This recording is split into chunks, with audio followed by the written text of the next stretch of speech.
All right. So Mythgard, for those that haven't seen it before, is a fully digital card game that's available on Steam for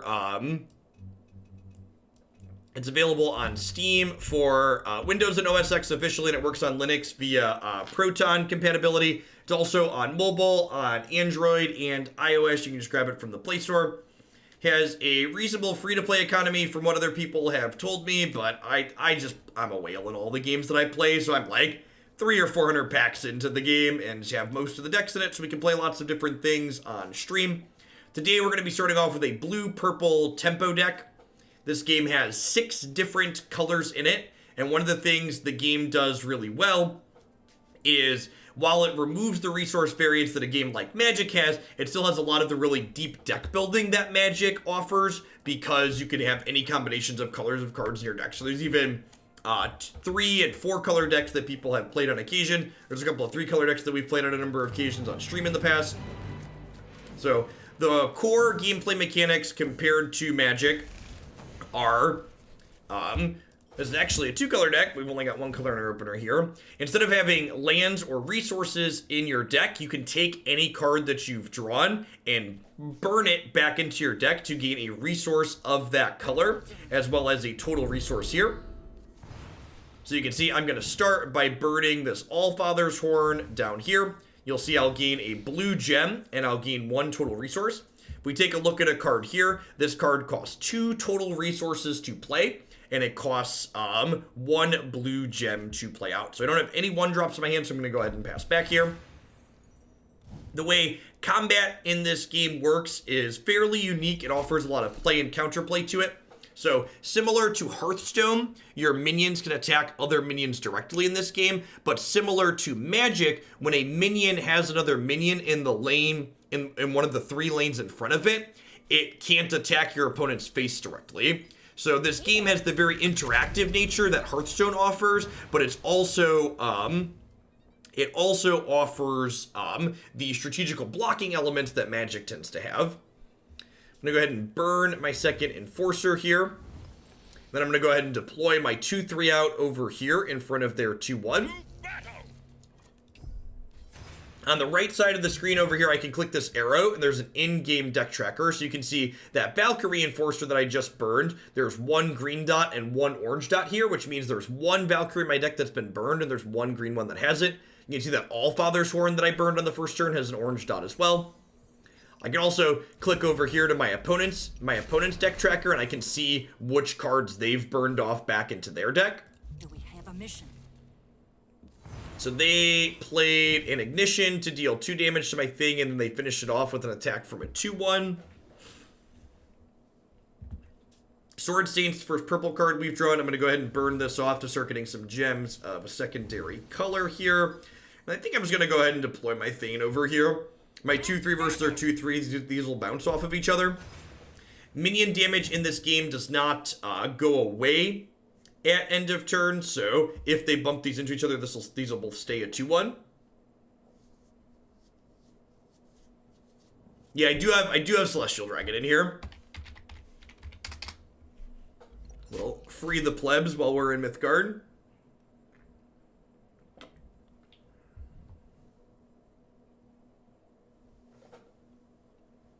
Opponent playing a red-orange, looks to be maybe a more aggressively slanted deck here.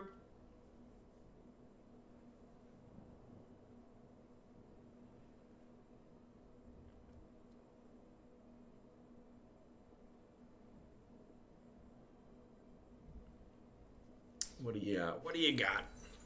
Burned a red card, played a Wings of Abaddon, yep. So this card is a 4-1 with Rush, so it can attack the turn it comes into play. And then it can sacrifice another one of their minions to give itself immortal till end of turn, so it becomes invulnerable. So they ate their 1-1 and then ate my 2-3 with their invulnerable 4-1.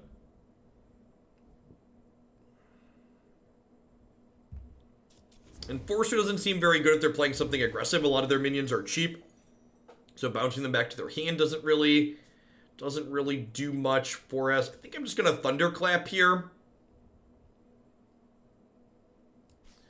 which kills their 4-1 and knocks this down to 1 health.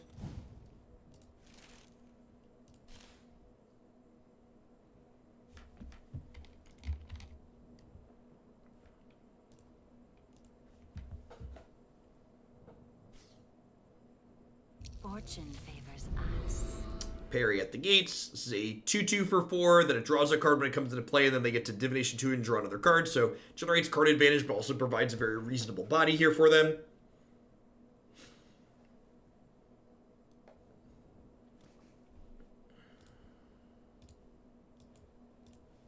I gotcha. Gotcha, Coons.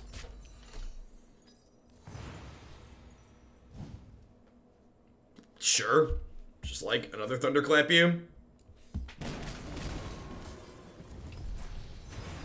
So we're a little bit behind on health. Similar-ish number of cards. Atonement is at hand.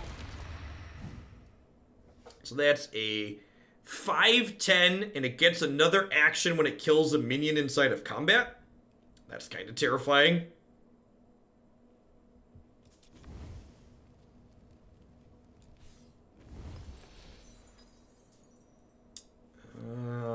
I don't really have a good answer to a giant monster at the moment. They're at 19, so I can't even really race them here. So my sidecar has rush and gives other minions rush. So I can play this next to it and like hit them, and when this hits them, it gets to deal 2 to something, but it's gonna take me forever to chunk through this, right?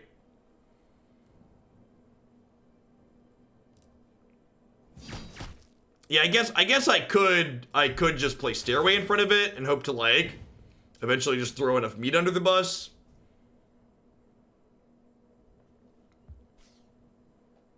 Fortune favors us. So they played this here to block lanes 2 through 4. I wonder if they're gonna play another minion out over here to block the Shinobi there.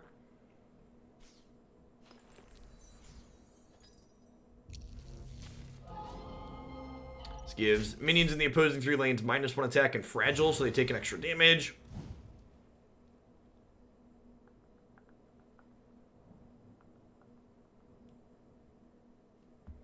So I can go giant stairway here, which lets me smash through this, and then I can hit them and shoot this, but like, this 5/8 just like barreling down over here, and I'm at 9 already.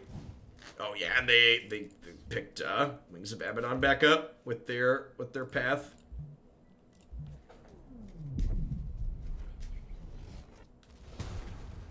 Here. Aggressive star combined with our lack of an ability. It's a little bit rough.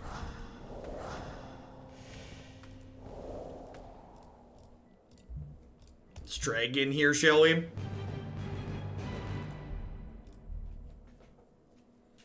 Number of purple cards got small upgrades in the last patch, so I'm interested to see if this feels reasonable. Purple is definitely one of the weaker colors in the game before the last round of updates.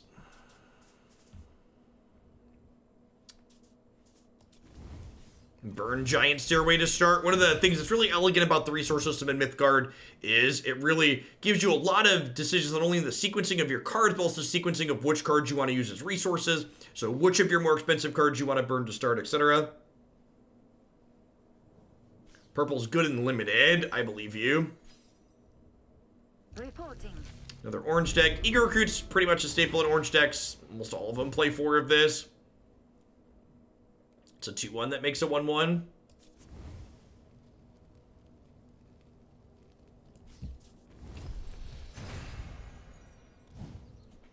Played around with the new Master of Shadows and a bunch of equipment, kind of made Bogles. Yeah, that card is tough to kill, right?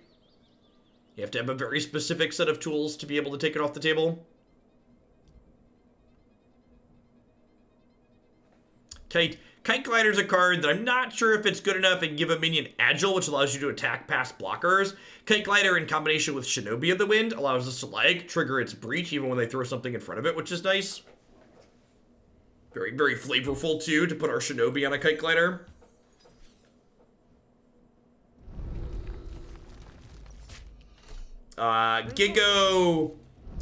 Gigometra, or whatever it's called, also takes them off the table.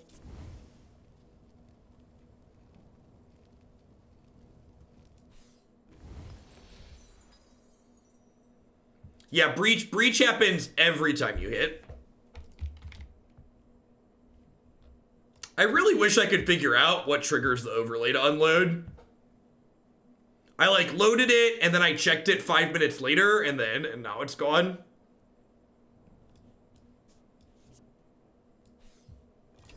Thanks for the 7 months, Zachary. I appreciate that. Welcome back. That's got 8, right? 8. Yeah, it's really quick to reload it again. I just don't get a notification when it turns off. Yeah, I turned it back on when someone pointed it out. The overlay now loads a giant deck list that cannot be moved or minimized. I'm pretty sure you can do both those things. Pretty sure it does both of those things.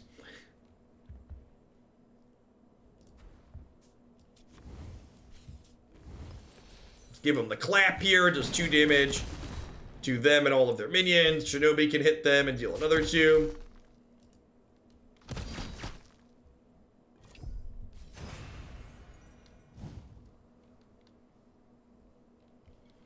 So they played an artifact here that makes their minions zealots and then gives their zealots focused 1.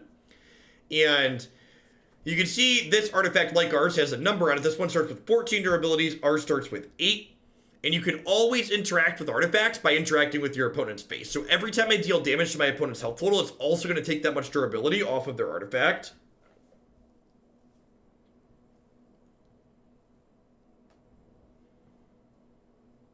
Yeah, some of the details on accessing them gracefully is not easy.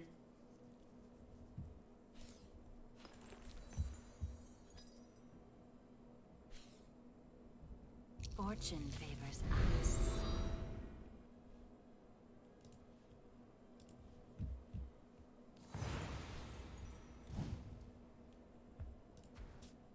All right, so we're gonna kite glider, which this can now give this agile. So now we can hit their face, which triggers its breach, which lets us kill this. And then... Horn might actually be really good here. I'm going to burn the Sword Saint and play... Oh, I only have 2 resources. Awkward. I was thinking I can play the Shinobi of Fire here, but I can't. Shillings are not going to be reset, Wargame.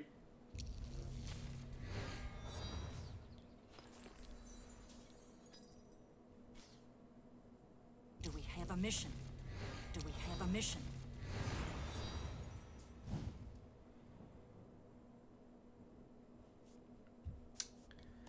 Alright, so I think I'm going to burn Bragi here. And then I'm going to put Shinobi of Fire over here. Fierce, like flame. Oh, I shouldn't have put this directly in front of it because the focus is going to deal 1 more damage. And then Waystone Garden's actually great here because it means this is going to survive combat.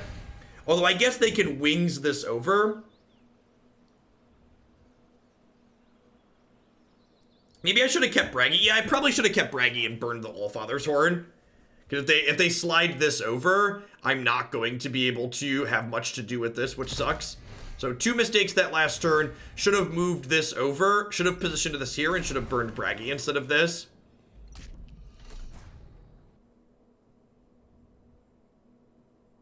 I'm really not a fan of this opponent's sleeves. It's actually incredibly difficult. And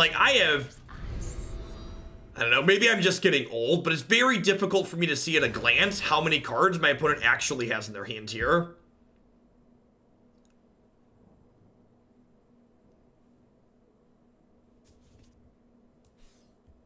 Looking good.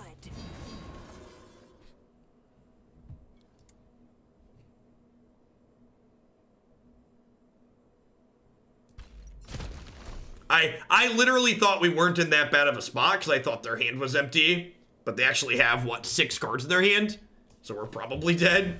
I was like, oh, this game's actually pretty close. Maybe this deck isn't terrible. And I'm like, they picked up a card and it moved. And I was like, oh.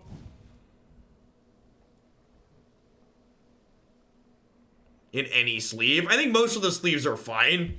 The fact that this sleeve just doesn't really have an outline. Like you see our sleeve here is like a silver border around it. These just the color blends in is my base issue with it. I guess if I would have put Biting Blade on this, I would have traded here. I'm going to get to pick back up Shinobi of Wind this turn, so that's something. To put Shinobi down over here. Twins are real scary, though. Rogue is a great pickup, so I get to play Shinobi here, and then I get to play Rogue. I guess Rogue's only okay.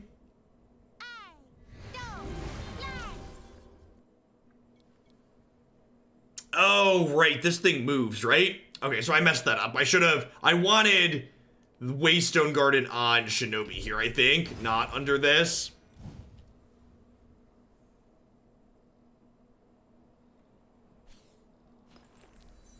Because they're just gonna get to slide this over with their power.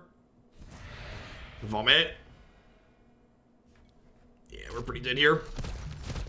All right, let's try one more with this, but we might raid. Someone asked earlier, like, what exactly are we doing in Mythgard? And I was like, well, I've got this tempo deck that's probably bad.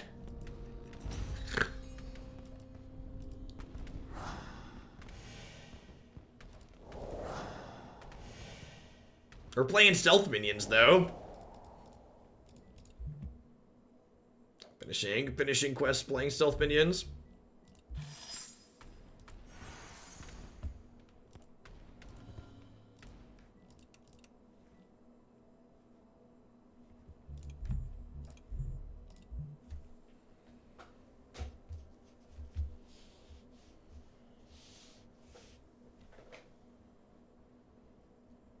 I don't really care about the rank in this game. Yeah, I don't really care about the rank in any of the games. We don't care about the rank in Arena either.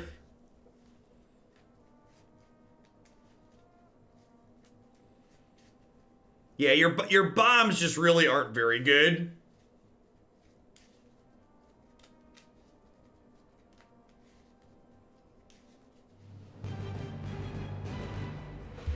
You think purple aggro is good? I don't think I've seen any purple aggro lists floating around.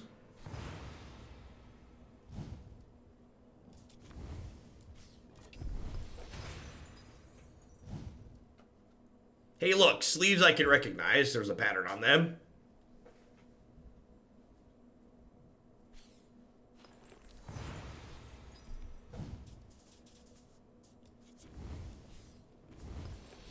Alright, Ghost in the system. Comes into play. It's like the top 2 cards of their deck. Ooh, bad cards mirror match.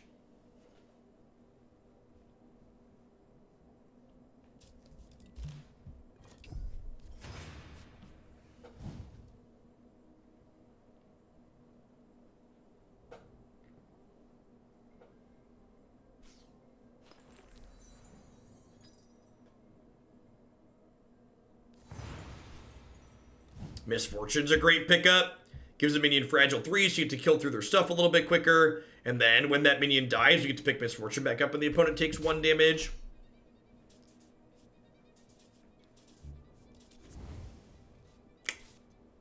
Yeah, I'm gonna go ahead and burn. Yeah, let's burn this and play the Shinobi of Fire. Fierce. Like Yeah, this is agile. Should probably play it here so it's harder to block.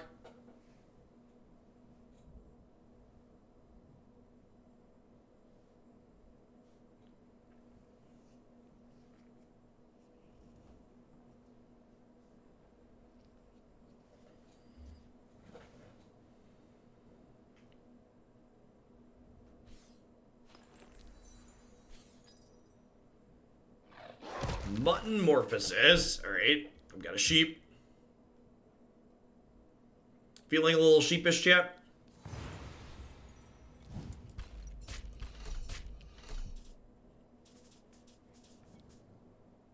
Okay, that's gonna be a good one for her in a turn or 2 here. I feel like I don't really have anything that useful to do. I think we're just like doing this and like playing my 2-drop out and passing back here. I'm going to deploy the giant stairway next turn and then curve it right into the celestial dragon, ideally.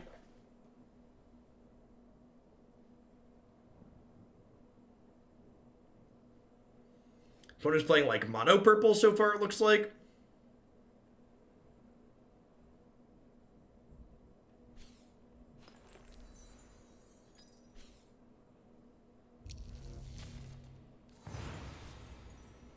are the odds? This is the...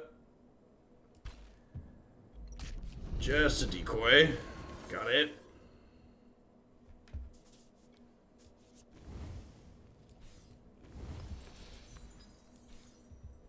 Throw a giant stairway here. Crunch your face, crunch your face. Next turn we have Celestial Dragon, which is an 8/8 with Agile, so it kills incredibly quickly. But it comes with a bit of a risk. If your opponent kills the dragon, they get a Ring of Eternity, which makes one of their minions immortal.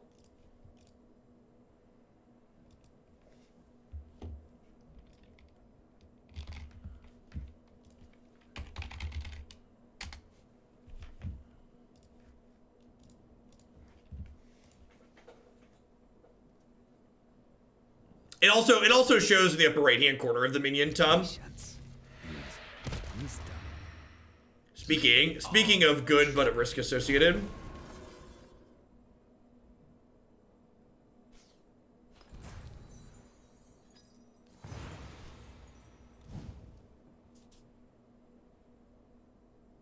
Huh.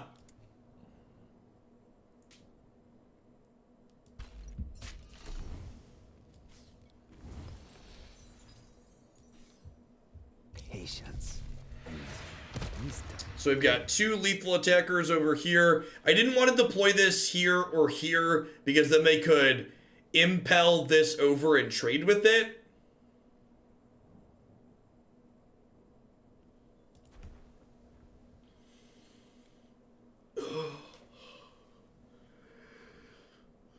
Other people in chat have said they've played the game reasonably as free to play. I can't speak to that personally. I put dollars into all the games that I play.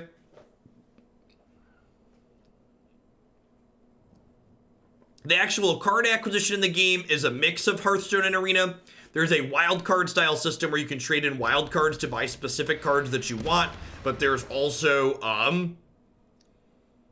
you can trade in wild cards to buy specific cards that you want, but past that there's also a dusting style system a la Hearthstone to destroy cards that you don't want anymore.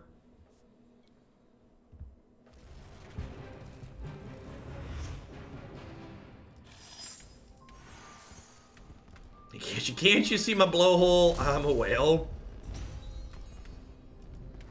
Alright, we got on the scoreboard against someone else also trying to play purple. Let's see if we can beat an actual deck.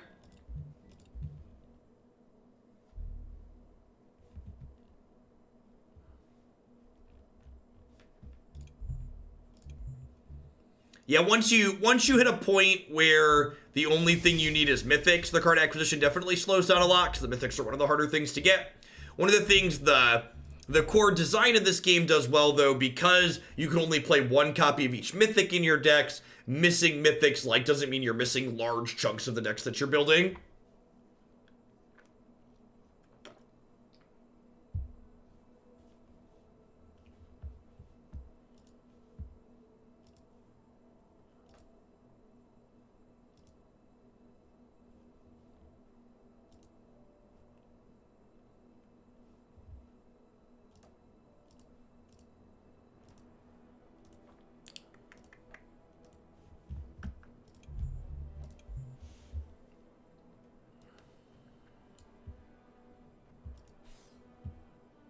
There's a high resolution images art gallery of all the different art on the cards.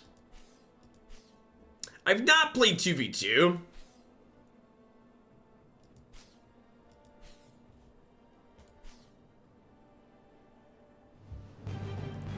And you can queue for your matches while doing other things, so...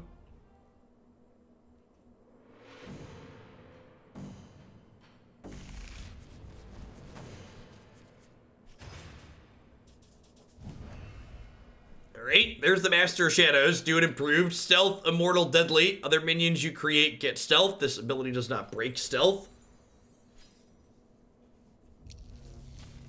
This guy means business. I'm gonna bin the Kite Glider early, I think. What's the Mythgard equivalent of MTG Goldfish? Mythgard Hub. You can find lots of deck lists posted there.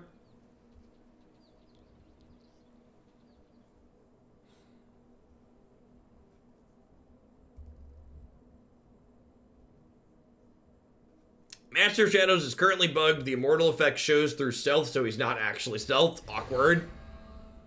That's fine. Most people who are paying attention are going to know that this is like the only 4-cost immortal minion worth playing.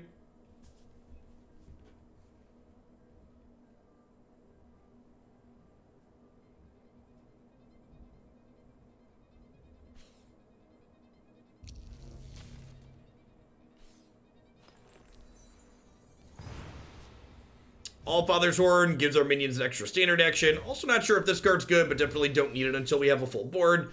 So we'll deploy Thane out over here so we can beat up this maze before it gets to draw another card. This thing starts with 3 defense, and every turn it gains a defense, they can get rid of 3 of its life to draw a card. So usually draws at least 1, sometimes lives to draw 2.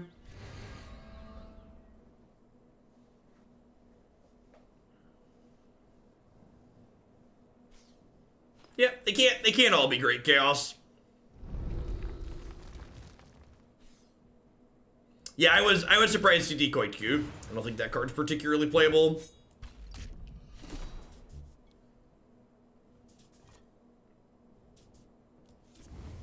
So one of the questions people often ask is, how does the resource system work with dual shard cards? So this is a blue-purple card, but it's going to burn for a blue gem because there's a blue line down the middle here.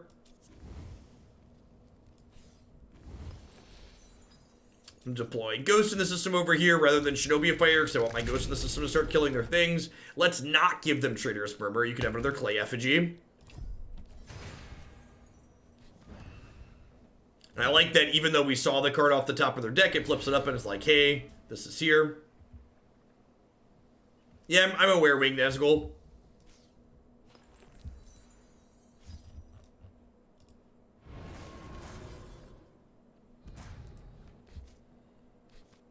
Raid the tombs. They get to draw a couple of cards here, sure.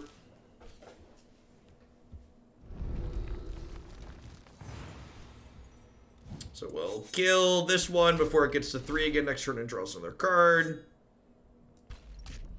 We'll kill this. I'm gonna burn the Shinobi and play the Master, I think. Cloaked in shadow. It's really funny that he says cloaked in shadows while it's bugged to show you that he's immortal. It's kind of amusing. People were talking about cards you had to play to be able to kill this card, and one that I don't think that got mentioned is Misanthropia does kill this as well. So blighting it out of yellow. Surprise! So still a reasonable amount of counterplay, even though it's immortal.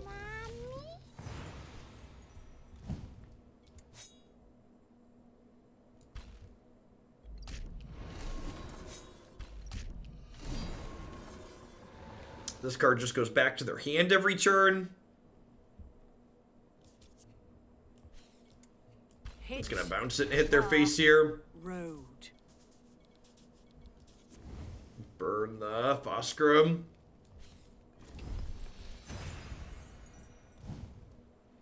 It doesn't take damage from creatures that blight on combat damage, correct? Immortal cannot be damaged and is immune to correct. Yes, so the thing that says gets blight 2 after it hits something does not work on it.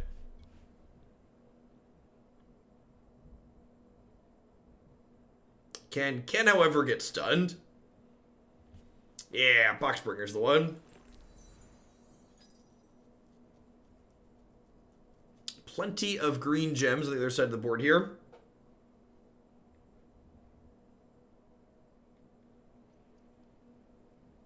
I don't believe this is currently stealth. Always consequences. Is it? Maybe it is. I think it has. I think there's a shadow icon over it when it's in stealth, right? Yeah. Yeah, enter the battlefield to break stealth.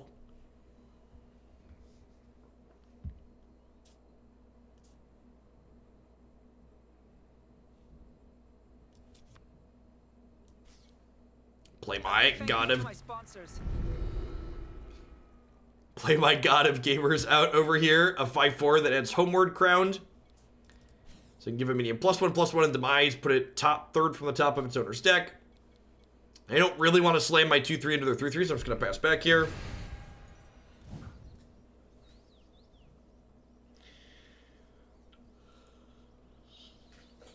Armageddon Angel. No, Armageddon Angel destroys, so Immortal survives that. Oh gosh, should we build a Master of Shadows plus Geddon Angel deck?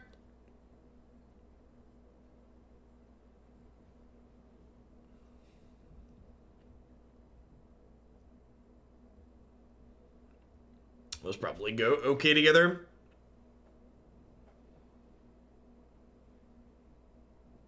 Oh yeah, the turn it into a 2/2. There's also the purple removal spell as well, right? What's the purple one called? It's Spirited Away. Yep. Yeah, and there's the Misanthropia here. So everything's blighted. Mommy. So we'll put Homeward Crown on here, so that way it's gonna slip back into our deck here in a minute. This, and this is gonna die in 2 turns. These will die next turn. This isn't going anywhere just yet. I think I'm gonna burn. Dragon's really a gamble. Do I want to gamble on putting the dragon into play? I feel like I do. I already played a card for the turn. All right, we'll just play the Waystone Garden and pass.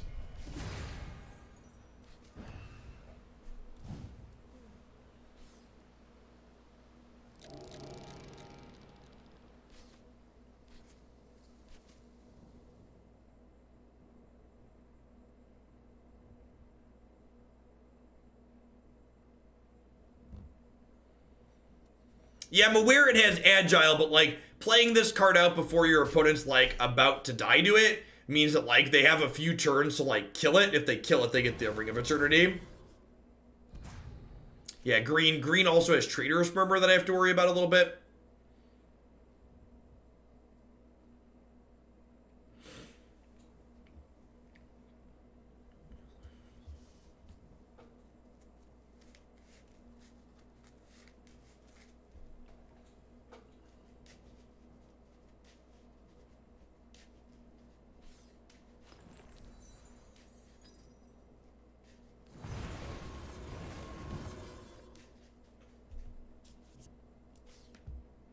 Patience.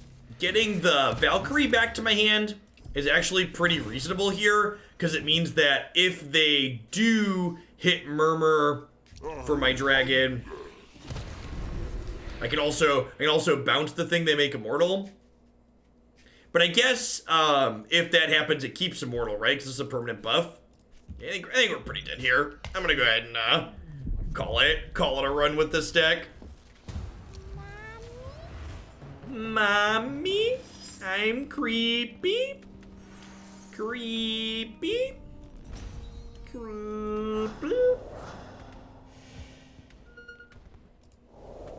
Get that. We completed a faction mission. Let's do it. I would like my monies. Give me my money, punk.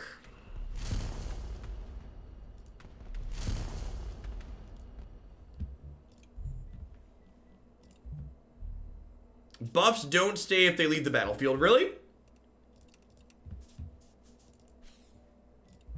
You can unmake wild cards in this game, which is great as well. All right, I'm going to throw together an orange-purple deck really quick. While I do that, I'm going to roll a quick ad break really quick before I complete my quota. So we'll be back in a few minutes.